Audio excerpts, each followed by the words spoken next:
beneficiaries na nakaka-receive ng pera, pero ang kanilang anak ay hindi pumapasok. Diba? So, paano bine-verify? Diba? Kukuha lang ng certification sa central, etc. Or sa amang school, pasok na, beneficiary na. Doon nakakagalit bilang taxpayer, diba? Tapos, pipila ka sa bangko, sobrang dami na, parang ayaw pa nilang magpasilip. Diba? Kailangan lang nilang access na data yung sa mga kailangan nila.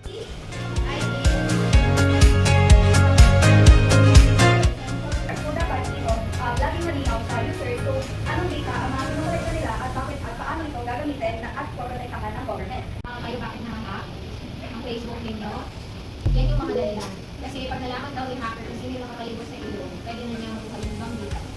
Okay? Especially kapag yung parents mo nakapost, yung mga kapatid mo, ikaw rin naman challenge.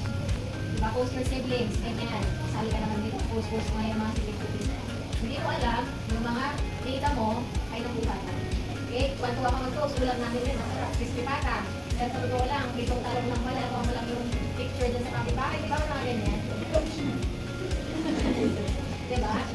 Pero kasi mga ganon, pero kung talagang yun naman ang totoo. So hindi na po kapag yung mga isip like this, super ID professional kasi Hindi basta-basta, nakikita, nagagamit mo na, iba, nakikita ko na, ikibahan sa iba, na walang proper consent and without permission, na galing sa owner ko. So, basta short story, or di kaya nagpa-copyright ka ng libro, ay meron 50 years, hanggang buhay ka, sa iyo yun, walang pwedeng kumuha. Okay? So, yun yung mga nakalagay na na provision. Hindi ako tulong.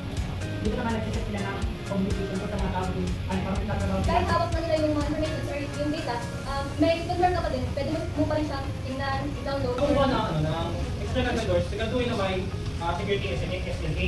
What is exploitation? Exploitation. So, learning management system, lahat ng information ng student ay nandun, including the SOE grades. So, si teacher, nasusunod pa din siya sa card, meron pa din silang forms na binabasa.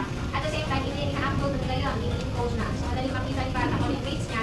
At saka, sakali magkaroon ng sunog, meron pa silang copy. Okay? So, yun yung magandaan sa DepEd. So, naman sinasabi ni Mr. Abad, yun yung disadvantage niya. Kasi nandun na sa system yung information, madaling makuha. That where is exploitation comes in. Kaya